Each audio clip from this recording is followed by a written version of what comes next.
live for what is now our seventh Sunscreen podcast in a row here.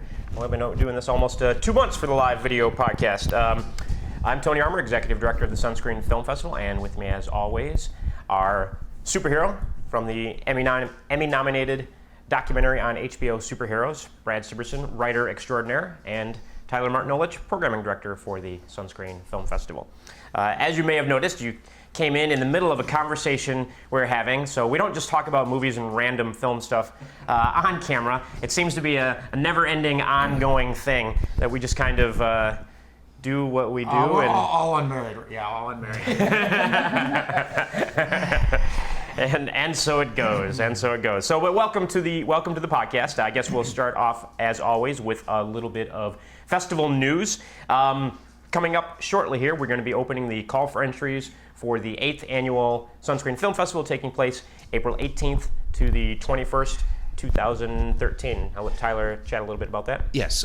So Without a Box, we should be going live on September 10th. I'm not sure what time of day they actually flipped the switch, but September 10th we will start taking submissions. We're a little later this year than we were last year. Last year we started submissions September 1st, I think. September 1st, right on the dot almost. It might have even been the last week in August last year, if I don't remember it. But this year it's the 10th, so I've extended the deadline to compensate. So now I think Without a Box calls it Without a Box extended deadline. Extended deadline now ends January 15th, whereas last year it was December 20th, I believe, or 25th, somewhere around there. All of the submission guidelines and pricings are exactly the same as last year. However, this year we have a emphasis on Latino and Hispanic films. Yes, we've added a new category, basically. So, well, actually it's 3 categories. So okay. I wanted to split them up. So we now have a Latino documentary, short, and features category. Same pricing as their counterparts. But these are specifically Latin Hispanic films, and we define that as either being from a Latin or Hispanic country or community, or dealing with issues that are important to the Latin or Hispanic communities. Like Morris. Yeah. What's the name of that book that Robert Rodriguez wrote about making the first Los Mariachis? He made it for like 50 grand. I read the book. Made it for $5,000. $5,000, yeah. I read the book, and he got the money by putting himself up for lab experiments. Yeah. He still's got big scars in the back of his arms from when they took chunks of meat of him out. Really? Yeah, they put stuff in him and then took biopsies of him and everything, and that's how he got the money. What is the name of that book? I don't know, but I don't know if I love film enough to let someone cut flesh out of my body. And it's an indie film, but if you ever get a chance, Robert Rodriguez wrote a book about making Los Mariachis, the first one, before Antonio Banderas. As a matter of fact, the guy who played him in the first movie is backing up Antonio Banderas on guitar in the one they made with Antonio Banderas. But it's a phenomenal book. It's a great boot camp book. I can't remember the name of it now. It'll inspire the hell out of you if you want to be a filmmaker, about how to get your film made and how to get it out there and that kind of thing. I read the whole damn thing. Yeah, no, it's a great book, and it was in the pre-digital era, because he shot that on 16 millimeter. And that's part of the story, is they could have started much earlier in the day, but the UPS guy came to deliver some stuff to him on the set, and they said, give us our film too. And he said, I don't have your film. Your film would be in a different truck, and drove away. And he comes back later in the day and delivers their film. It was the same goddamn guy, and they're all looking at him like this, and he's just kind of like giving them their film. He didn't want to bother to look for the film. Yeah, it's a great book. It's a great book. I have not read that book. No. But I've seen the movie. I wish I could think of the name, but I'm sure if you look up Robert Rodriguez and book, it'll come right up. Yes, it will. But yes, if Robert Rodriguez had submitted his film to our festival, it would have been in the Latin features category. Yeah. So they would have turned it down. Yeah, I'm sort of picky about things like that. But anyway, I totally lost my train of thought. Oh, yes. Submission dates. So I believe the early bird special is November 15th, which if you submit before then, you get a discount. Regular submission deadline is December 20th. Late extended is January 10th. And Without a Box extended deadline is January 15th. So that's how it's going to play out this year. Some things that have changed from last year's submission guidelines. We are no longer requiring promotional or exhibition materials until we actually announce the winners. The reason for that is I don't want filmmakers to be spending a lot of money on promotional materials, posters, one-sheets, postcards, all this extra stuff that people like to send out. I am asking, it says it in the submission guidelines, do not send that stuff when you're sending out your screeners originally. If we accept your film, then that's an appropriate time for you guys to start When you sending show us that up stuff. to push the film while it's running, that's when you bring that. Otherwise, I'll give you a secret. Most programming directors and most screeners, if you're sending stuff like that, until they actually select the film, it's going to go in a pile or the trash, and all it don't does waste your is cash. fill up my inbox or really, really piss me off. I told a story a couple years ago. This is a good story. Someone sent me a horror movie in a coffin. It was actually in a wooden coffin, and it was wrapped with a bow, and attached to the bow was a crowbar. Wow. And that was sort of the vehicle for the movie, was they had to kill zombies with crowbars. So it made sense. But this coffin was actually nailed shut, and they expected me to use the crowbar to open the coffin. I must have spent 20, 30 minutes trying to do this thing. I ended up cutting my hand open. I broke a picture off my desk when the crowbar goes flying out of my hands. And finally, I just gave up and throw the whole damn thing away. That's what happens when you piss someone off with stupid things like that. Yes, it's clever and quirky and it's fun, Well, but that crosses the line into too clever for its own good. Yes. Or Yeah. too clever by half, as the old people say. And I was trying to think, like, how many film festivals did they send this out to? Because after watching the movie, and I did eventually watch the film, the budget they spent on the coffins and the crowbars had to have been double what they actually spent on the movie. How was the movie, by the way? It was terrible. Okay. Absolutely horrendously bad. I think we ended up playing it. No, we did end up showing it for, I think it was our Halloween. We did a Halloween. We did a Halloween special. We did a Halloween special screening. So take it for what it's worth. But please don't send us any extra materials. We do not need it until we actually select the films. If you are chosen, then that's the time. We always use the promotional materials at the actual festival. Before then, no one watches it. Yeah, you have to remember that we're getting hundreds of films, and the best thing is if you just send it in a paper sleeve. That's ideal. Just a simple case, paper sleeve, so we can just file it, have them all, because we have to distribute these to our different screeners and everything. If you're sending tons and tons of papers and materials, one, you're spending way too much on postage, sending it out to all these other people, and there's so much that it gets lost in the shuffle. So Do you want a little synopsis with it or anything? No, Just that's a all- DVD that's and all a online. sleeve, that's it. If they're submitting through withoutabox.com, which is where we take everything through. these days. Withoutabox.com. Yes.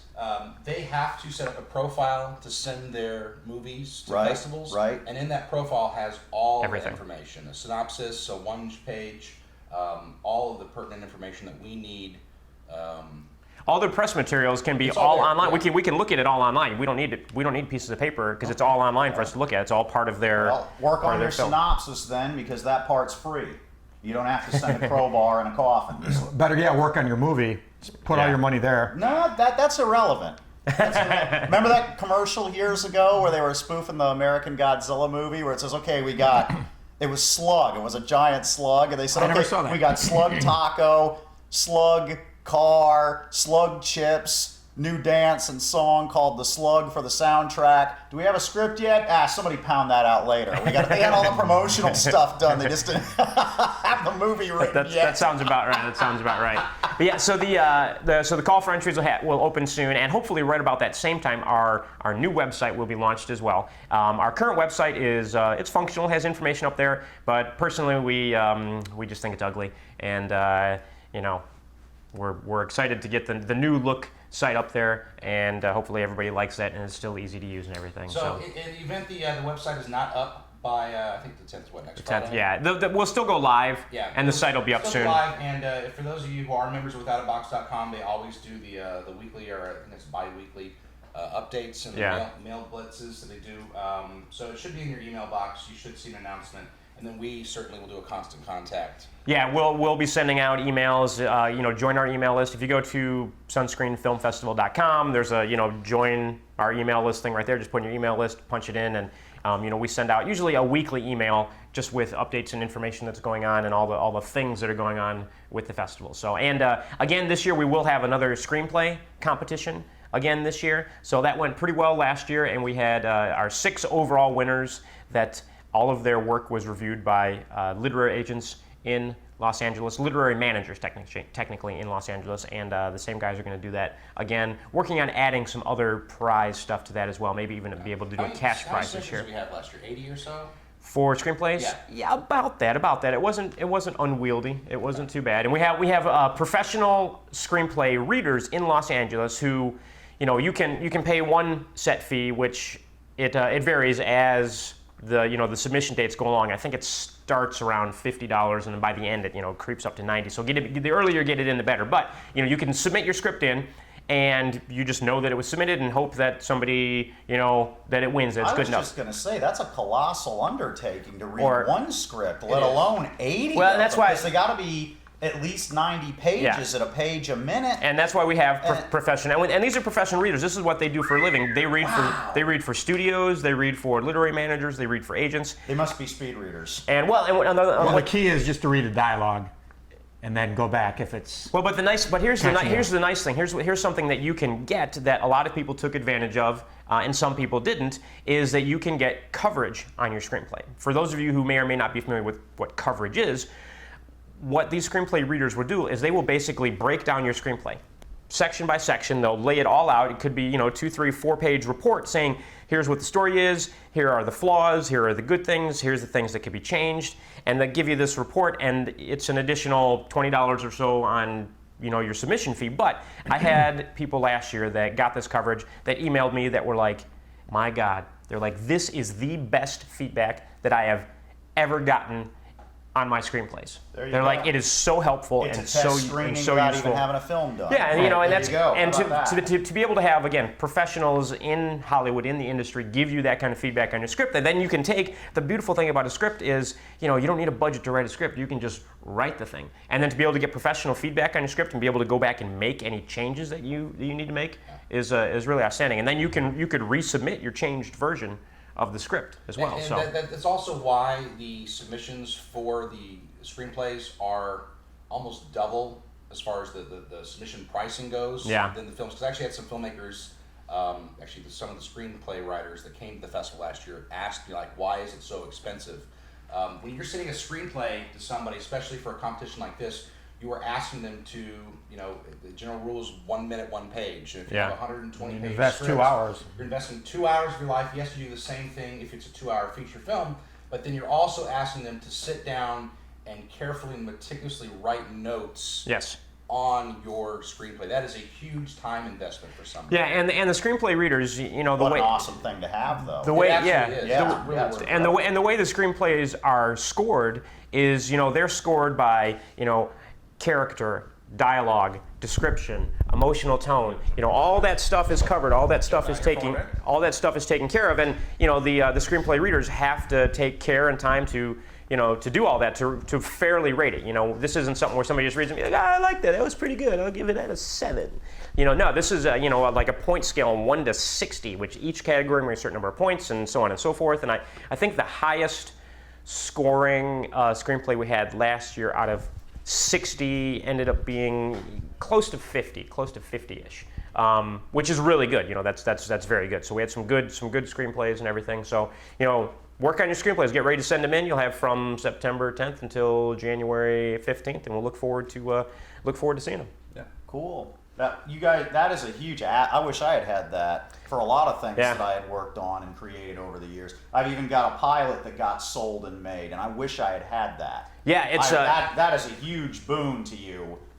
I mean, just to people that don't even have an idea to have. That's like I said, that's like having a test screening for something you haven't even finished yet. Yeah, that is a huge asset. And you, like I said, and the nice thing too is that these screenplay readers don't just rate your screenplay and you send you back. They give you actual good ideas that you can use. Like, well, this happens in your screenplay, but you know what?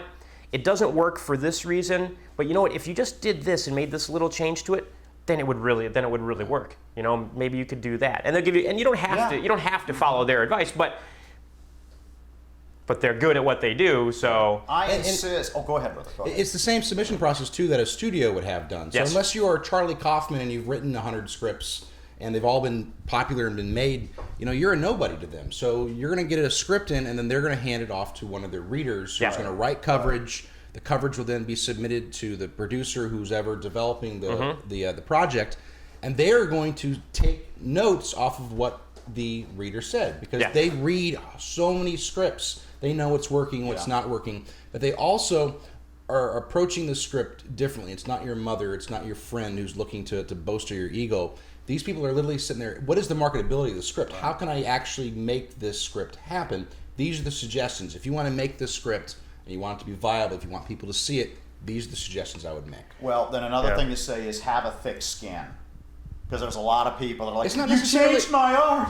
Why did you do that? That's true, but I think if people take it in the right way, take it constructively. Yes, and it's not mean comments either. Right. No, and it's not written that way by the screenplay readers. The screenplay readers write it very much, this is what will help your story, this is what works. It's very honest. Actually, let me throw something in here. I had this done with one of my scripts, and it is very useful. It's not going to bust your ego down unless you're ludicrously sensitive.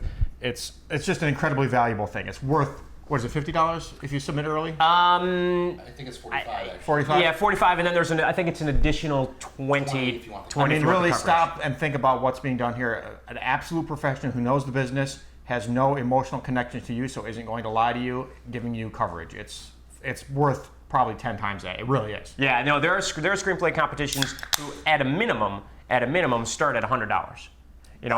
At a minimum. And So for $45, and I've had it done for a script I wrote. plus 20 for perfect. coverage, $65. Yeah. It's Definitely worth doing. Where Yeah. are they sending this again? Give them a... It's all through withoutabox.com, Sunscreen Film Festival. One of our categories right in there is screenplay submissions, and you'll be able to send it right in through the to the screenplay category. Yeah. Invaluable asset there. No, it really is, and and we're not just kind of trying to pump this up so that we can, but the majority of the money goes to paying the I'm not with screenplay Sunscreen, readers, and I'm advocating so that it, because we have to pay the screenplay readers to do this work. They're just not doing it out of the goodness of their hearts. These are professionals that I do this for a living. Years ago, I shot a pilot, and I insisted it was going to have a test screening because I always remember the story about how Star Trek: The Motion Picture arrived for its first screening literally wet in the can. But it was actual. It wasn't just an expression. Yeah. It was wet in the can when they brought it for its first screening, and the movie is slow and it plods, even though it's visually the most beautiful one to look at out of all the films, but it never had a test screening. So I insisted I'm going to have a test screening, and This is for the Siamese cats. Yeah, and Yes. I catered all this stuff and had a whole row of chairs and had all these cards made up. Tell me what you like, what you didn't like. And most of the people said drop superhero from it because nobody's that stupid in real life. But that's what I learned. But you got, and this is like taking a step back away from that. You get the advice without having to cater a test screening. Yeah. So it's just Or make the movie. Or make the movie. Yeah. That's expensive. It's even more expensive than catering sometimes. Right. Except, some films I've seen. Not Birdemic, for example, but Right. most movies are more Yes. expensive than catering. So there's that's screenplay competition. Screenplay competition, the Latin new Latin sections, and as far as the other categories go, we'll maintain the usual categories to do of feature films, short films, documentaries. Mixed media. Mixed media, which is like animation, music videos, and experimental films. Right. So all those categories will be the same as usual. And if we could mention this really quick, technically the short film category, to qualify as a short film, has to be under, what is it? The Academy says it's under 45 minutes. Under 45 minutes. However, and please pay attention to this, if you are making a short film, the operative word in short film is short. And here's why. One, if you're making a 45-minute short film, You might have made a feature. you probably could have made a feature. And what you've essentially done is you've made an hour-long episode of television, because that's how long an hour-long episode of television is. And usually something that's that long, it's a short film that's submitted, is not very concise and drags on way too long. You probably could have cut a lot out of it anyways. Another thing is, if you have a short film that's even 30 minutes long, we program our short films in 90-minute blocks. So there's a 90-minute block of comedy short films. If you send us a 30-minute short film, that means your one short film would take up an entire third of that block. well, we would rather program 3 10-minute films that are of equal quality to your film than one 30-minute film, because now you've given 3 more filmmakers an opportunity to have their films shown at the festival as opposed to one 30-minute film. I mean, unless your 30-minute film is the, Vertigo, Citizen Kane, Red Dawn of short films, the original Red Dawn, not the soon-to-be-out remake. Then you can't say that yet, but you're probably right. But then please just make it shorter. At a maximum, I would say 20 minutes. But it's a short film. It's supposed to be short. I like to write 22 or 24 pages anyway. Remember, that's one thing I was, because I think you can cram more in a 30-minute. Problem is, everything's an hour long nowadays when you're writing television. Yeah, exactly. So, anyway, that is our... And just one more thing, that's not just Tony saying that either. Yeah. If you asked any program director, if they were honest, they'd probably say the exact same thing. Yeah, and that's for exactly. I think that's any programming director at any film festival in the world, really. Of course there will be somebody who at some French film festival that likes 30 minutes of cowboys eating pudding. Always the French. Always the French. Oh. But generally speaking, that's Jerry Lewis, genius. that's the way it is. So, Day the Clown. Superhero is getting himself a cup of coffee. But Superhero, when you come back, if you could slide this light in a little bit closer, Yes, I think we need a little more light from the way it looks on the monitor there. That looks pretty dim. So. It's just the angle you're looking at it. Yeah. It looked good when I walked by. Did it? My Okay. latest beer. Yeah. All right, great. So, anyways, moving on. Tyler's movie review of the week. Sometimes we have a shared movie review in that each of us sees the same movie, but I think haven't this seen a movie think, yet. It's think, like, hey, movies. I think this week Tyler's the only one who's I was the who's only seen one bored this film. enough to go. So I went to see, I was on a horror, bender. I watched some really bad horror movies. I won't get into those. But I watched Red State last night, which I won't go into because it's just going to make me angry. But I went to see Possession yesterday, which is the new, who's the lead actor? Henry Dean Stanton, the guy from Watchmen. Yeah. Was he an alien? Harry Dean Stanton, Harry Dean Is that Stanton what I was said? an alien. not Henry. No, Yeah. he wasn't in Watchmen, was he? Harry No, Dean no, Stanton, he's an alien. He was an alien and Repo Man. Yeah. All right, what's his name? Dale, the guy who played the comedian in Watchmen. Oh, I should know that off the top Morgan of my head. Freeman. Well, Dead Time. He's in that new horror movie. Yeah.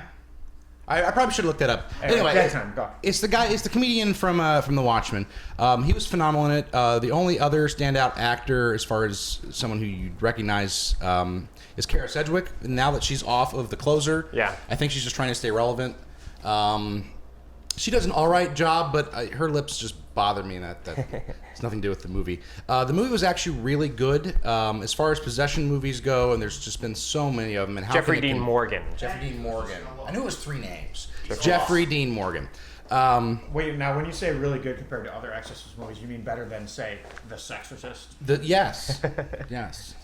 You know, Statement.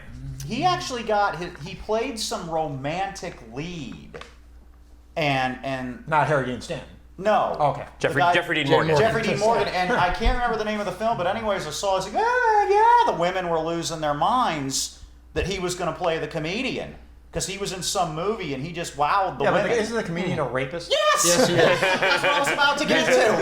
The comedian, he's a mercenary. He is the real life version of Captain America. He's like a private contractor and he's a total badass. And these women, oh my God, look at that. And they thought because he was going to play the comedian. I wish I knew the name of the movie, but Yeah, but women also are reading 50 Shades of Grey, so... I mean, well, that's enough. true too. throw that out the window. Yeah, but it just blew my mind. As this guy's like a romantic, because I wanted Ron Perlman to play the comedian. I thought Ron Perlman would be, because it doesn't really violate. There's a written in stone rule in making films, and that's Ron Perlman with makeup. Great idea. Ron Perlman without makeup. Horrible idea. I disagree. Sons of Anarchy is fantastic. Okay, well, how about Enemy at the Gate and Aliens Resurrection? All right, fair enough. Compared enough. to or Season of the compared Witch. to We'll throw that out there too. Hellboy and Beauty and the Beast. Which, by the way, they are remaking that TV series. Will be I saw. coming out Right, this fall. Ron I think. Perlman as a suit actor, as a makeup actor, is phenomenal. but you take the makeup off of him and he kind of loses something. Except for I mean, Sons of okay, Anarchy. now are you sure? I don't watch much of Sons of Anarchy, which really I think good I at would it. because I'm a Katie Seagal fanatic. But I just don't have, it's not when I'm working, I work prime time. Are you sure it's not the supporting cast that's carrying him? It's an ensemble cast to be sure, but everyone in that is really good. Okay. So okay. give it a shot. I think you'll But like it. anyways, they said this up, Jeffrey Dean Morgan instead of Ron Perlman. And I was like, this guy, I looked him up and I was like, this guy's like a romantic lead. But he did a phenomenal job. Yeah. I bought it. Well, Hook, the thing line, is and that sinker. that adds an extra kind of ick factor to it, though, I think, which is good for that character. Yeah. I mean, it's like if like the ugly, creepy guy is a bad person and a rapist, it's standard. The pretty guy it freaks you out a little bit. The TV show, Criminal Minds, the best serial killers are always played by comedians and funny people and stuff. Like Jason Alexander played one. He was awesome. Frankie Muniz played a killer. He was phenomenal. Well, look how well Ace Ventura when he was in the Cable Guy. I can't remember his name. That's still my favorite Jim Carrey movie. he played a psycho. Jim Carrey played Yeah. a psycho, and he he was played great. it. He was Right. funny, but he's unnerving. It worked really well. Luke Perry played a cult leader. Really? Yeah, he was phenomenal. Yeah, the funny guy I saw really- always gives, because he says, now I'm going to prove that I can do the other side of the page. Yeah. I've And actually he gives seen you Luke his Perry best play a performance psycho, of his life. like a shining Jack Nicholson shining-esque psycho in a movie. Not a good film, but he was really good at it. Yes. So yeah, that's maybe why Jeffrey Dean Morgan. What the hell are we talking about? We don't know. got off- Tyler was about to give Possession. his review the of new the movie he's in. I'm Yeah. sorry. No, About it's to give his all right. review of the possession. I run my mouth. Yeah, he's, Sorry. so in this, Morgan's, or I guess he was married to Catherine Sedgwick. He plays a college basketball coach. He's just in the process of finalizing divorce. They have 2 young daughters. He is still living in the same town, but he's obviously living in a different house. So there's this dynamic where the children are resentful of him. And it also is the mechanism by which Kara Sedgwick sort of explains away all the weird happenings that start coming about over the course of this movie. Oh, they're just going through a phase where they're trying to deal with this divorce. But how it works out is the youngest daughter, who is slightly more attached to the father than the older daughter, goes to a garage sale and buys a mysterious box with no hinges. She ends up. It turns out that movie they were promoting with the crowbar and the coffin was in there, right? Yes. So she managed to open the box, and inside of the box is like a 300-year-old trapped Jewish demon who steals children's souls by Of course, actually. he won't pay for him. No. Terrible. It took me a second to catch that. That was almost over my head. It went boom, and I was like, "Ooh, God!" The movie is sort of the Jewish version of The Exorcist, which I like because it's not the normal. You don't have the typical priest, Right. Well, there's a coming in. rabbi. in There's it. a rabbi. But sure. but their approach to fighting the demon is much more confrontational than Right. the typical. Is Catholic there a lot exorcism. of is there a lot of Jewish Holy water. mysticism in it? Does it go that route or not? Not until the end of the second act. It's really the father trying all the normal things a father would. Typical build up where this is something normal, this is something normal, this is something normal, and then you reach the point where you have to accept the fact that Yes. And then he uses the magic of Google to figure out that this is actually a Jewish box, which is probly why his Catholic Now, stuff did isn't he? Here's a question, since I haven't seen the movie, and maybe some other people have. Did he ever go back to the garage sale and be like, "Listen, you son of a bitch, this thing that you sold me"? No. Which now the prequel though is going to tell us how that box got to no. They show That's- that. They yeah. show that before the title credits. Actually, there's this old woman in a house. I'm not throwing anything away because this is like the first 5 minutes of the movie, and she's cleaning her mantle, and there's this box, and she gets this weird feeling, and then her hair starts falling out, and she tries to open the box. Obviously full of rage. And then this old woman literally gets the shit kicked out of her mysteriously. I mean, just thrown all over the room. Her back's broken. Her head's. It's really a cool scene. But right from there, the son comes home, finds the body of the mother, and it's like, I probably should do a yard sale now. So He just gets rid of everything. gets rid of everything. Right. Now, I box actually is like that angle. I like the fact that they kind of gave like the Jewish faith its own version of the Exorcist. The Protestants got the Omen, and the Catholics got the Exorcist, and now we've You got know, you're this. talking about Jewish mysticism. Do you know where this comes from? No, I actually don't. That is, and for those of you who may not know, that's live long and prosper. Yeah. It's the Vulcan greeting, Vulcan greeting. Leonard Nimoy invented that. He did, but he admitted years later he stole that. He's a Hasidic Jewish person. I didn't know he was Jewish. Leonard Yeah. Nimoy? I don't think he's Hasidic. Yeah. That's Messianic something. I can't remember which one he said he was, but anyways, he there's was quite a difference between Messianic and Hasidic. Oh, that's not the Judaism. point. Yeah, You're but- not supposed to peek at what they're doing when they're sitting there praying and ceremonies and everything, and he peeked and he said the guy was doing this, like that. And so he thought The rabbi was, and he said, "Oh, that's cool." So years later, when he was Spock, he brought that up. So that's actually some Jewish. What if the rabbi was actually like a Jewish gangster and he was just throwing gang signs at the audience? Right, So this they was weren't West supposed to- Side. more disturbing than that is with all the crap that the Jews have been put through and stuff, to actually have a character who looks very diabolical in a certain sense with the pointed ears and stuff. Yeah, They're just asking for trouble. yeah. But anyways, that's where that came from. I want to stress, so for everyone out there, that I only date Jewish girls. So And I am Jewish, so that excuses something there, I'm Yeah. sure. So now that we know that Tyler's Jewish, we're allowed to say anything that we want. exactly. Because as long as a Jew is saying it, then you can say anything you Say, want. watch with the guy. You got a big bald white guy sitting here on the end here, so don't give anybody the wrong impression. Right, Yeah, exactly. yeah. But Yeah, I'm gonna watch that skinhead movie thing. Let's watch that. yeah, American History X, let's do it. Oh God, that's something to bring up. You ever had a chick God. pick a movie? The chick Beaches. picks a movie. Now there's horror movie. Horror movie is good, and then there's real horror movie, which is what chicks pick when they pick the movie. Right. I remember years ago, a friend of mine picked Boys Don't Cry, and I sat through that like the entire time. And then a few years later, another girlfriend of mine picked American History X, Oh, and so that movie's. like that through the whole thing, that in the shower and the curbing curb, scene. and, you're Oh, like- yeah. and girls love that. There was both times women that picked those. I mean, gets horror hurt. movie like Kane Hodder or something like that. They could, and he's projecting through the mask and everything, and he's bad news. They could care less, but their version of horror movie Yes. by far destroys any thing that actually goes into the horror Well, movie that's genre. why all the Boys Don't Lifetime Cry, movies are those movies, but watered down. yeah, you're Because pulling that's your, what they want to see. Yeah, you're pulling your chin in like this, watching Boys Don't Cry. And it's just horrific with I the actually, rape and the inbreeding and and they watch that. Yeah, I actually edited a whole movie up, which I'll hype. There's a book, Lifetime Movies for Men, which is kind of a satirical approach to Lifetime films, as if a guy were to just wanted to see what Lifetime. Brett is a movies Lifetime movie you would put up. connoisseur. But I watched close to 150 Lifetime films in the course of this, and they are the type of film superheroes describing, but watered down for television, of course. Stalkers and incest and violence towards women and violence towards unborn fetuses. It's pretty creepy. It's creepy. It's that kind of thing is horrific to a man. I can't remember the Well, thing. that's because we can sit there and watch a dragon eat somebody and just be like, dragon. But but we've all seen one of the most these disturbing happen in things. real I life. bet you guys know the name of the movie. I was just channel surfing and I saw it and immediately channel surfed off of it. John Goodman. Okay. Everybody loved John Goodman. Of course. Yeah. He's fantastic.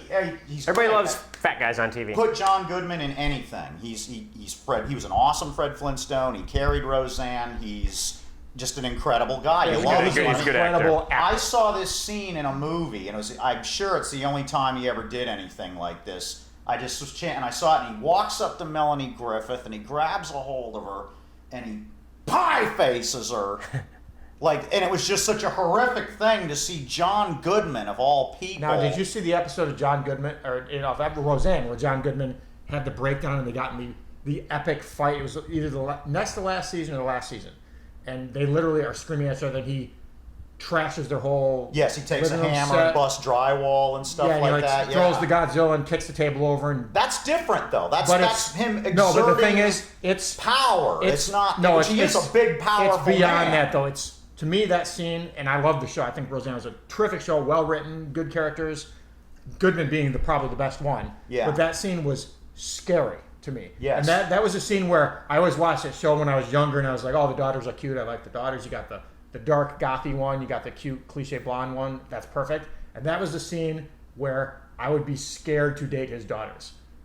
Yeah, I agree. He's so good that he just projected this I agree. aggression. It was amazing. He's so good. He's so good. Yeah, We sit here and like make fun of and blaspheme and slander all these actors, but John Goodman is phenomenal. Yeah, seeing him strike a woman was just so. But I don't know the film. I wish I did too. But Melanie Griffith, he wants her to Sure, we sign can look it some up. kind of divorce or something, and she won't. So, pow! I mean, he's such a big man too, and And she. you don't realize that because he's usually funny and smart. Yeah, and it was just, I to this day, I was like, oh, and channel surfed right off of it, but it was just horrific. And Tyler Chicks watch that. They're like, oh, he's my thing. And the popcorn, and you're sitting here like, while they're enjoying this movie. not appealing at all. And Yeah, not appealing at Tyler all. did say earlier, he did mention Red State, and we didn't want to go into that. No, but John Goodman is in that. When John Goodman is in that, and he's probably the best actor in that whole film. And I'm not really sure who the lead in that movie is. I have no it could idea. be John Goodman, Yeah. since they just sort of that's kill everyone off. That's a whole and- other. That's a whole other Yeah, let's not- topic. let's But get That into sounds that. more like there'd be spoilers. yeah, but the We'll wait a few months. but the possession. The Possession, 2 thumbs up. I really liked it. The whole Jewish mysticism. Ebert's going to sue us. 2 thumbs up. He has a trademark on 2 thumbs Does up. he really? And he has a trademark on being fat and wrong. He also has a trademark in half What a would be a face. good thing for Ooh, sunscreen? Sorry, Ebert. You give it 5 big screens. Well, we'll have it for a sunscreen. The rating would be SPF. That's a Ooh, perfect. That was good. That is good. on a scale of 0 to 50. You know, what SPF would 35. 35. 35. For a So horror the movie. possession is. I don't. Does anybody do a scale of 50 for their films? I mean, that's like. I have seen that. Scale of 50. Really? Scale of Well, 100. I've seen scale 50. I guess- It's just divided by 10. I guess you know, 100. where you Yeah, I guess 100. Yeah. You know. So all right, we'll go. Okay, so out of a possible SPF 50. 35. 35. So for a horror movie, and I've So seen... now, where would you put The Exorcist to give people, because that's the movie everyone's going to compare this to. I have 45. 45. All right, what about The Sexorcist? Sexorcist? Yeah, aka the Midnight Eerie horror show. You That's an may SPF 10. have seen. But it has Depending on what time of night and who you're with, it could be a 15. Okay. Did you know that Max von Sydow, is that how his name's pronounced? Sydow, yeah. Sydow? He's a raging atheist, and he had a hard time saying his lines while they were shooting The Exorcist. Now, he being a would raging bust atheist- up laughing. I like the visual of being a raging atheist. And he wanted to, and it's like, what the hell are you doing? I wanna And be the wanted- raging And he had these air conditioners in the room to make the fog come out of their mouth. They kept the place like a meat locker. And he'd start, and he just couldn't. He was laughing his ass off. He had a hard time saying his lines because he's a total atheist. He had a very hard time. No, I working on think that he's film. a really And solid, he also great played actor, but- Jesus once. That seems unprofessional, though. I mean, really, just get into the characters and do it, you know? I find that Well, odd. he apparently was. How's that any able different from to. doing like a sci-fi, film where Yeah. you, Where it's nonsense by the laws of science. But Yeah, it's, but you can be a raging atheist. I'm a militant agnostic. So why can't you be a raging atheist? You know? I think Yeah. you're just raging. Yeah. as long as you're raging about something, have some passion, people. So the bottom line is the possession gets a 35 out of 50 SPF. Yeah, you could definitely spend your And money if you want worse. to divide that by 10, that's like 3.5 on a 5-star scale. That's pretty solid. Or 70 out of 100. Yeah, If you're a as we chick all and you know, like the horror guy movies that are played the inferior to all comedian, films. you got it made. Go Right. see it. All right, I Yeah. need to get another one of these. What's the next subject? Well, we're going to talk about. Actually, what I want to talk about is Hollywood and ticket sales and the age demographic at the films nowadays. Really interesting thing. Go ahead. That and- sounds boring. I'll be right back. But if you're gonna, Brad, if you're gonna grab a beer, you should grab a Stella, since Stella was a sponsor of the film festival this year, and we can at least show their product. I'll do that. On- Stella is on a superior beer. Wow, I think I decided. So anyway, something interesting. Some numbers just kind of came out this week that for this summer season, or sort of the year so far, they've sold something like 569 million tickets to the movies. 10 years ago, it was like 669 million. There are 100 million less tickets sold for the movies this year than there was a decade ago. And a lot of that can be attributed to the whole digital progression. I was going to essentially. say that or the economy, but Well, did Yeah. you guys see, and we might have even talked about this last week, I can't remember now, where they went back and looked at the original Batman compared to The Dark Knight, and the original Batman actually sold 12 million more tickets Right. than The Dark Knight did. Yeah. And that was what, 89 that came out? Yeah, 89. Yeah, and it's deceptive because I want to point out off camera here that the original Batman is Adam West. Thank you very much. No, he's actually not. I know. He's actually not. Lou It's Wilson. black and white. That's what I thought he was when he said the original Batman. I thought he was going to say Lou Wilson. the first big Tim Burton. When did that come theatrical. out? Okay. That's 1966. That's No, when did Adam Burton? West Batman. No. Yeah, Tim that's Burton. the Batman. The one you were talking about. Okay. What's the serial? When did that come out? That was in the the 40s, and you can't. It's hard to find because Lou Wilson Didn't fights you have all a Asian. I have it on DVD. He fights all Asian people and stuff, and and then he says, "Take that, you dirty." I have it on DVD. Because it was right after Pearl Harbor and stuff, and it's hard to find. Yeah, it's very colorful. It's very Right. of its time. It's very of its time. Right, and Yeah. even the people involved in producing that type of thing, Right. not most of them, I hope, would not have done something like that if it was not of its Adam time. West People is need to the keep that in best mind. Batman. He's the Batman of television. He holds the Guinness Book of World's Record for appearing as Batman more than any other guy that played Batman, but he is not the original Batman. Right. Everyone always tries to say he's the original Batman, but he's not. Yes. Yeah. And so then the point was that the 1989 Tim Burton Batman actually has sold more tickets than the modern. By 12 million, which is a super significant number yeah. when you think about that. And so, the reason that, you see breaking box office records is because obviously movie tickets cost a lot more nowadays. And then you start throwing in IMAX for films and 3D for films and et cetera, et cetera. Stella, It should good always, sponsor of it the should film always festival be this by year. ticket sales, I think, if Yes. you're going to. Yeah, and I could be wrong on this, but I believe that ticket sales-wise, still the number one film of all time for the most tickets sold is Gone with the Wind. Yeah. Is it Gone with the Wind? Yeah, No kidding. I believe it is, yes. Not Tron? Not Tron and not the sequel to Tron. George Reeves isn't going with the wind. Yes. So one of the things that's interesting is that ticket sales have declined rapidly because now, for one, people they watch stuff on their cell phones and they have tablets and things like that. But what used to be the big standby of films is young people.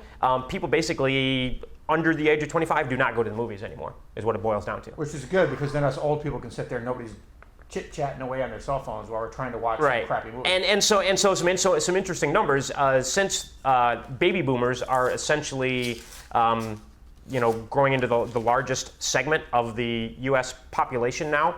They are actually the ones that are sort of driving ticket sales. So if you've got a film like Hope Springs that recently came out, it's got Tommy Lee Jones and Meryl Streep, and I'm referring to the Hollywood Reporter here because the Hollywood Reporter did a big article on this just recently. And 55% of the audience is over the age of 50 years old.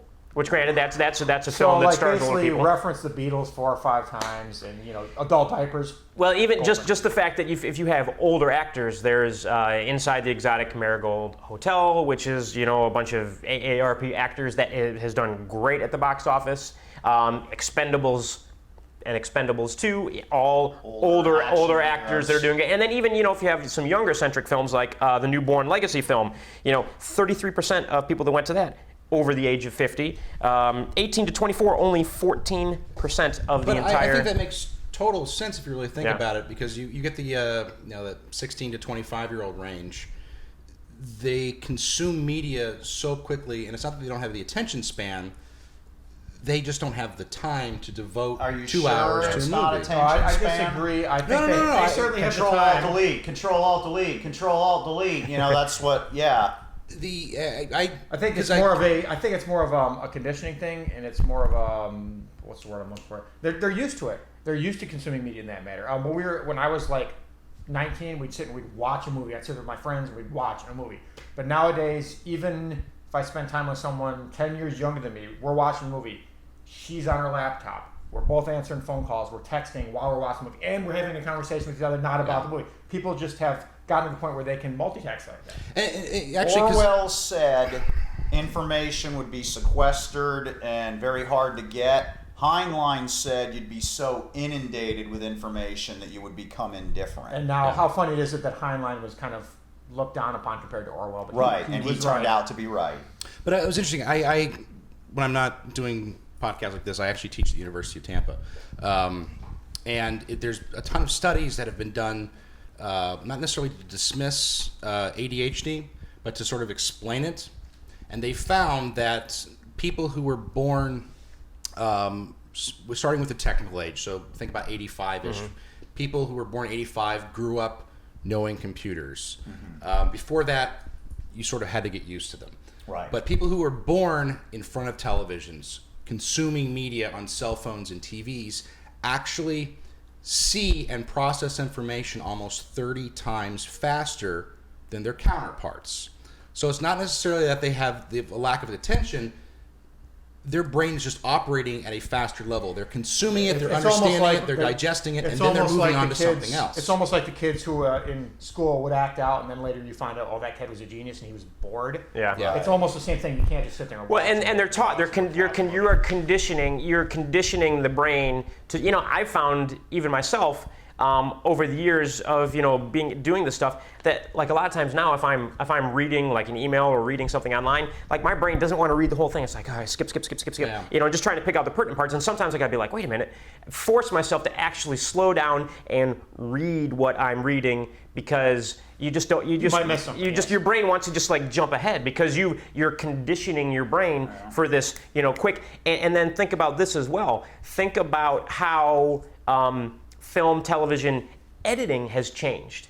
So as computers and as we've begun to process more information, do this sort of stuff, things have gradually been quicker cuts, faster cuts, jumpy shots. It used to be slow, wide open. You could see the whole scene, and now everything's You're right. all over the place. And that actually goes back No long, over 100 years. lavish shot anymore. Here's a trivia question: how fast is the film moving in the projector? Well, 24 frames per second. How many for TV?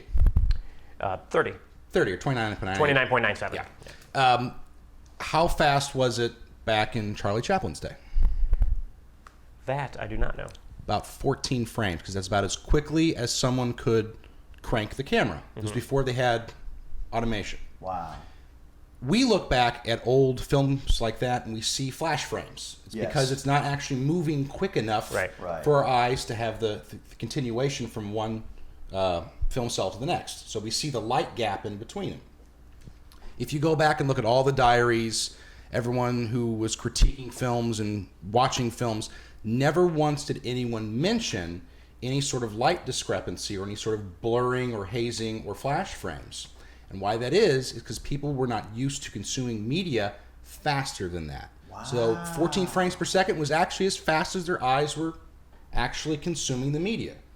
But fast forward 50, 60, 100 years, we're looking back on that and it does not jive at all. It looks completely disorienting and strange. It's because our eyes are faster. Yeah, and again, just the way, like editing has progressed, you look at a film from 1970 to an action film from 1970 and an action film today, they're edited so differently that now, you'll have 5 frames of an action scene that's like 5 frames and then boom, it's on the next thing. And in that 5 frames that you knew exactly what happened in that 5 frames. You saw him pull the gun, you saw him shoot the gun, everything happened so quick, but your brain is seeing it. Even like 10 years ago, what was that cop show that did the really insanely quick editing for its time? Yes, I know what you're talking about. It ended up getting canceled quickly, and it was like, I remember watching it even at the time, I was just like, I can't watch this. And now I'm sure it would seem much more natural, even 10 years later. I think it was called Fastlane. Fastlane, yes, Fastlane. It was kind of a Miami Vice ripoff. It's kind of hurt people's ability to suspend disbelief. Absolutely. That it's sped up, I think, too. Like a horror movie or a monster movie from the 60s and 70s. When we were little, wow, that's a horror movie and a monster movie. Well, in film theory, we call it seat time. So now, with modern audiences, not necessarily the baby boomer generation, but the generation we're talking about who doesn't go actually see movies, as far as editing goes or visual composition, we call it seat time. It's the point in which they are sitting in their seat and they realize that the seat is uncomfortable. As soon as they start thinking about how uncomfortable the seat is, you've totally lost them. Wow. So you have to engage them every 2 to 5 seconds, either with something moving in the frame or something happening in the frame or through editing. So we actually are speeding up to try to hit a demographic. But extrapolate that further, what is it going to be like in 50 or 100 years? What is about this generation's children, or I guess the Gen X? What do we even call these kids now? Well, let's see. We're Gen Xers. That means they're calling them Gen Y. They're in their Gen Y now. Millennials. Millennials. Okay. So the millennials. What happens when they have kids and they will literally be birthed into a society that has never had attached phones to a wall, that have never had non-cell phones unless we hit the apocalypse sometime soon. They're going to be seeing and thinking and just downloading data so much quicker than we can. See, the thing is, I only see that as a positive thing. I'm not detracting from it. I'm just explaining why this is. Someone 10 years younger than me, only 10 years younger than me, is sitting there doing four things at once and not taxing her brain at all. It's not an issue. And even some of us late adapters, older, can do that to a certain extent. How many times have you found yourself, you may be 40, 45 years old, found yourself making a phone call, sort of watching a movie, talking to your wife or husband? Well, you train you train the brain. The brain is an incredible thing that it can be taught a certain way. And so then taking that back to films again, something that's interesting is that if we see films that are submitted, we get films submitted to the film festival that come from senior citizens. Senior citizens are still making movies too. Wow. That have maybe never made a professional movie, but they submit movies. And they do more than watch Matlock. The style and the pace and the editing of a film submitted by a senior citizen is drastically different from somebody in their 20s. Well, everyone makes what they like or what they're familiar with. Right.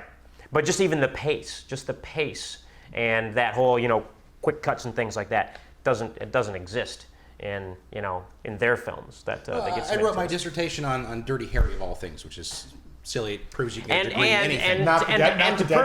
And just to prove that we sort of do know what we're talking about here, we do have a man who has an MFA in film and is a college professor on our panel here. So now we can really pretend we know what we're talking about, and it's all pretending. Yes. But you look at Dirty Harry, and there are scenes in that movie where it stretches out 10, 15, 20 minutes. Like the famous scene where he's chasing Scorpio through the... I've never seen Dirty Harry. What? Blasphemy. But But 44 mag with me today to show you guys.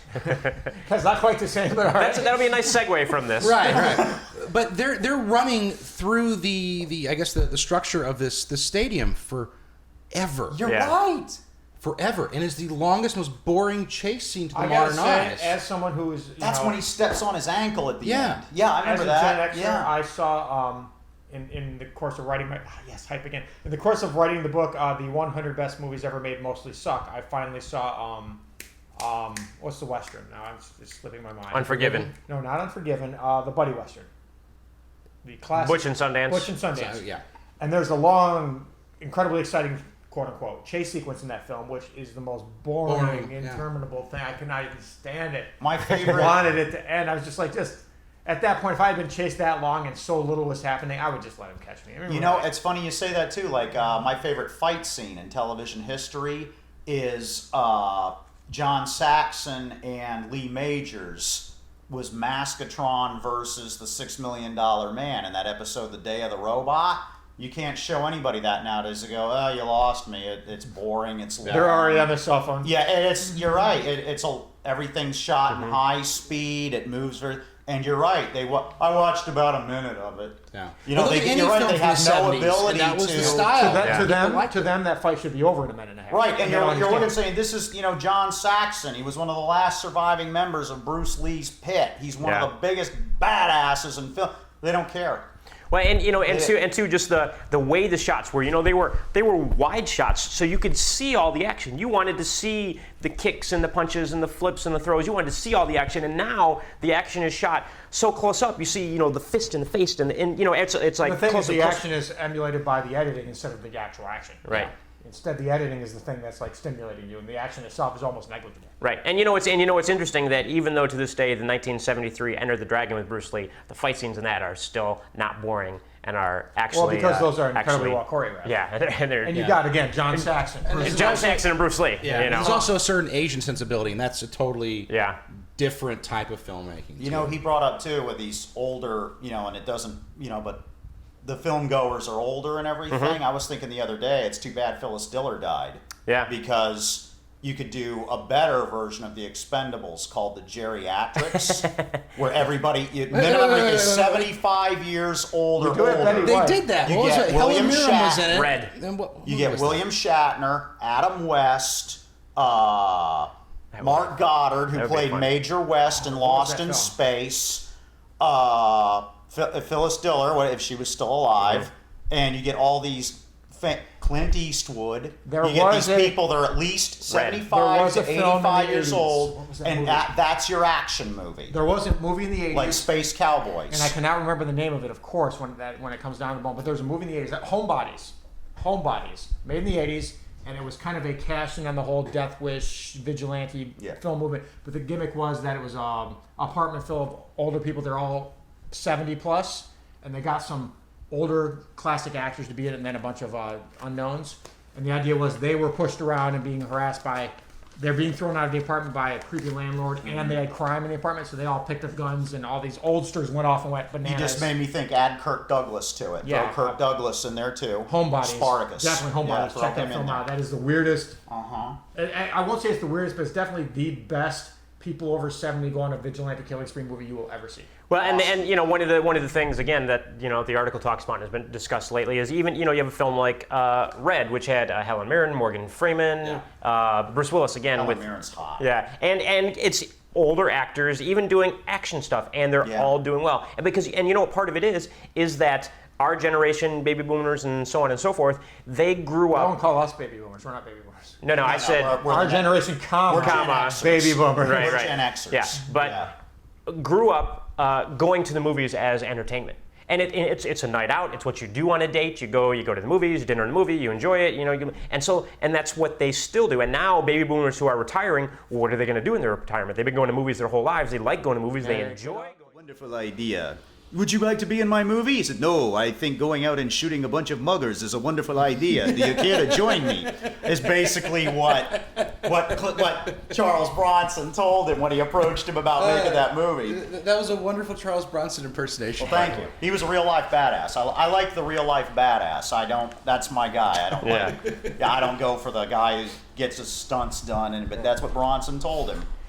Yeah, and so talking about the older actors and basically so for date night now, if you're under the age of 24 or whatever, date night isn't going to the movies anymore. That's not what they do on a date night. What do they do? I don't. Going to the movies is a bad date anymore.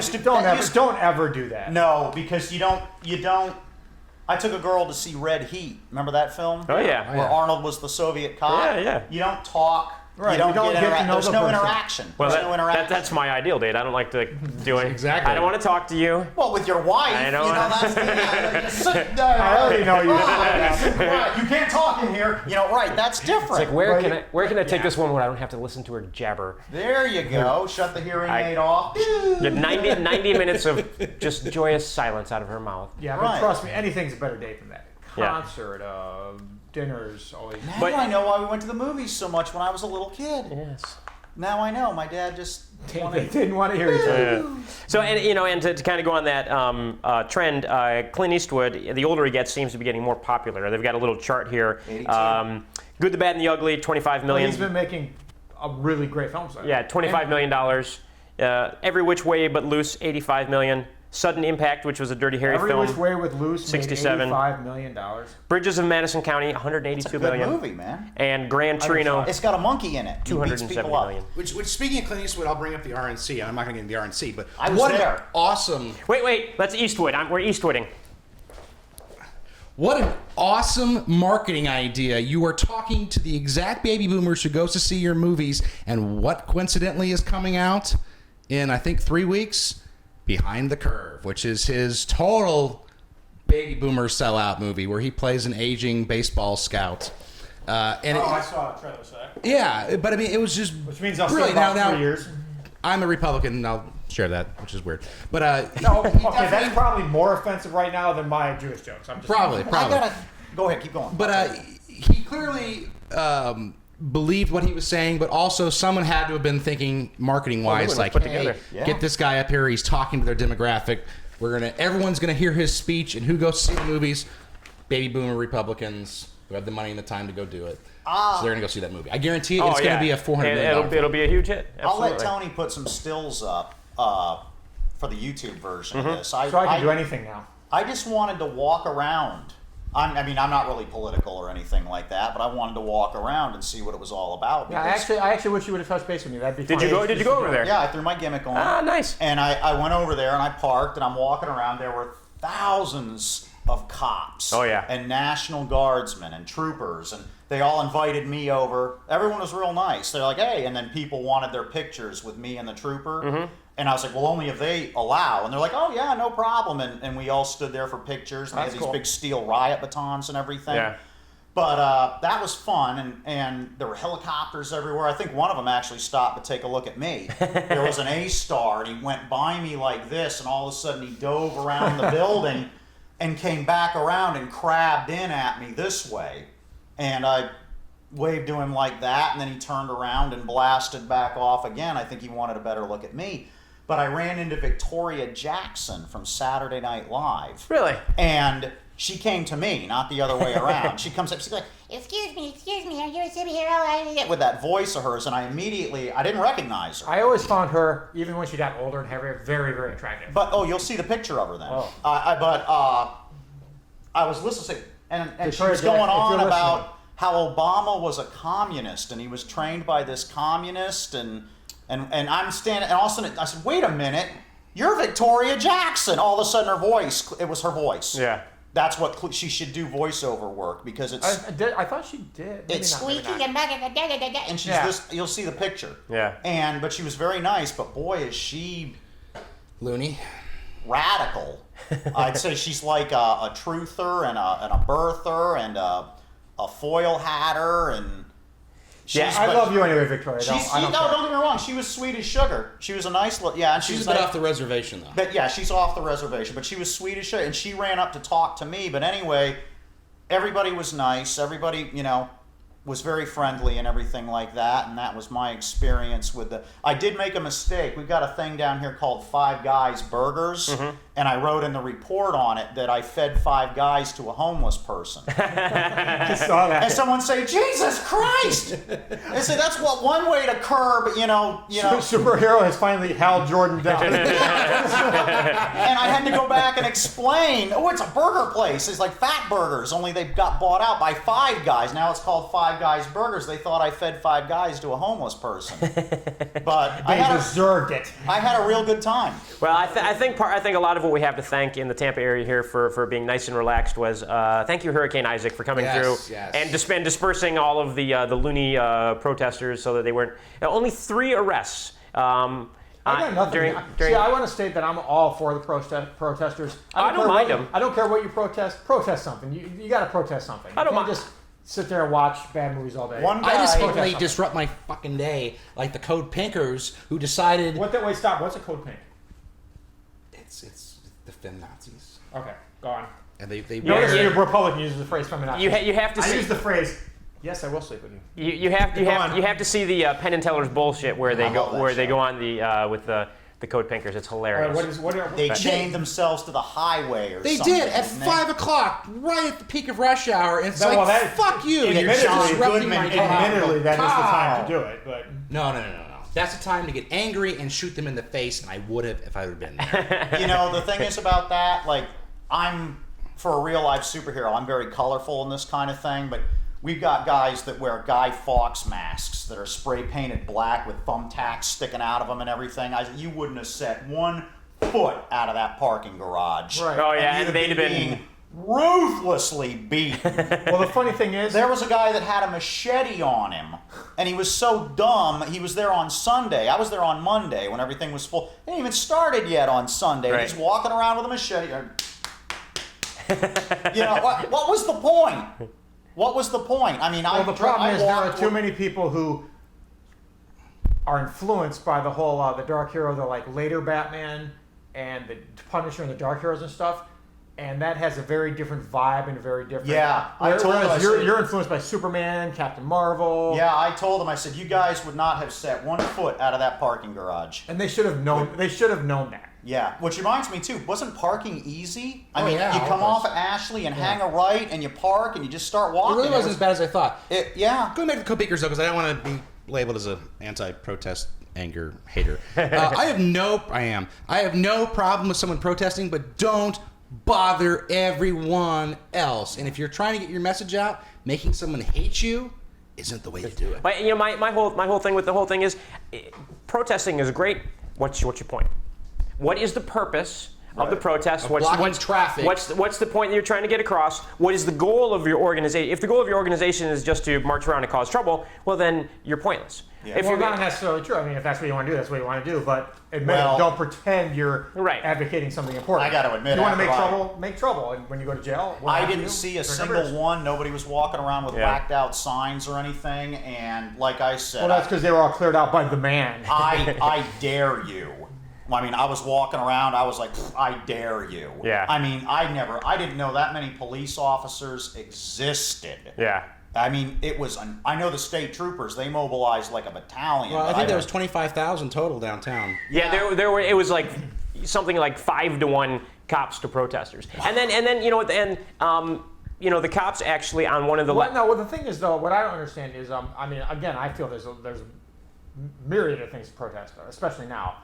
But what exactly were they protesting? Just republicanism in general? I mean, what are they protesting? Some of them had certain, their point was to protest, X, Y, or Z. But again, so they basically had their little catch thing, and they had to protest it there because there was media attention there. Right. Like, I'm pro-abortion, I'm anti-abortion, I hate. I heard a lot of protesters don't know what they're protesting. Yeah. They just get paid to show up and do it. Well, there's, like, for example, the whole... the sign says "Save the whales," and they flip it around and it kill says, the whales. Yeah, exactly. Nuke the whales. The cops actually at Before they get us. one of the Occupy camps where everybody was staying. I can't remember what they called it, Romneyville or something like that. They actually had run out of food and water and things like that, and the cops actually brought them all and delivered to them. I saw that. Food and water and things. I think the cops forget the and protect. Serve and protect part a little too much. Or to the patronize and Yeah. annoy. Yeah. So, anyways, I don't know why we went on the political rant, but living here in Tampa, and since the RNC was here just this last week. How I'm the weird trivia king Yeah. on the show. I actually told Victoria Jackson, I said, you left the show because you married a police helicopter pilot who lives in Miami. And she says, you're absolutely right. I'm still married to him and everything's going great and everything like that. Yeah, believe it or not. I actually knew why she left Saturday Night Live. That's hilarious. Super fat. Yeah, and that was why. Because it was ironic too with all the police choppers flying around. I didn't want to go anywhere near Tampa last week, but it would have been a great opportunity to get some B-roll of my camera jam. all that sort of stuff. Here's your lesson. I made the biggest rookie mistake when I went over there. I've been doing a lot of editing lately, and my damn Adobe has been saving everything back to my camera instead of onto the C drive. So the camera was like, it couldn't. And when I went to open it up, it said that in the screen, like like that. It couldn't hold another thing. Right. So there went all our B-roll. Yeah, it would have been. I didn't want. Check your gear before you go. I didn't go anywhere near Tampa last week, and I had a self-imposed media blackout on the RNC. I didn't read one article until the week was over about it because I was just so fed up with hearing everything about it. But it would have been a great opportunity to get a lot of B-roll. As someone who hates the Republicans and the Democrats, there's just no point for me to even deal with politics. Like I said, I went because it may not come back for 30 years. So the thing is, all joking aside, it would have been fun just to wander around because it's a spectacle and a circus. Yes. Yeah. And I enjoy chaos. And, you would have had it there, right. brother. And the funny thing is, if I had known you were going, I would have touched base with you and sidekicked along, and it would have been fun. It was a spur of the moment thing. I got up on Monday and I skipped a workout too. I said, you know what? Yeah. I'm going to go poke around the RNC, threw known. my gimmick on, and away I went. Especially because you and the gimmick's always fun. Yeah. Well, maybe next time. Maybe 30 years when it comes back. So we have been rambling on for well over an hour now. Is there still video on the podcast? Still on video? Yeah, I had to actually put another card in the camera though. So if you have actually made it this far into the podcast, you obviously kudos. Are stalking one of us. Kudos to listening this far. If you had fast forward this far into the podcast. It's been a long time since I had a stalker. Yeah. Well, I guess we had one more thing that we were going to discuss. We can either do it now or we can. What time is it? How much time do you have? Well, we've been literally going for like an hour and 15 minutes. Maybe we'll save it for next week. What is it though? So give a teaser. James Bond's cars. James Bond's cars. The other Bond cars, not the Lotus. Well, believe it or not, Bond had a bunch of different cars. Bond had a bunch of different cars, and we'll leave talk it at about that next and week. we'll talk about that next week. Everyone remembers the Aston Martin, but Yes, they don't remember the rest of them. Yep, absolutely. The Aston Martin and the Lotus, I think, are the two everybody remembers. At least. Yeah. So, anyways, The invisible one. thank you everybody for coming and watching and maybe enjoying us again for the our 7th Sunscreen video podcast. www.sunscreenfilmfestival.com, info at sunscreenfilmfestival.com. If you want to email us, ask us questions, insult us, whatever, feel free. And buy my book, The 100 Best Movies Ever Made Mostly Suck. And check back at withoutabox.com on Friday. It should go live then. Otherwise, just wait till next week following when hopefully our website is live. But On the 10th-ish. on the 10th-ish, yes. Otherwise, just go to the website we have right now and sign up for our email list. So when we do go live with our submissions, you'll get an email blast. All right, thanks. See you next week.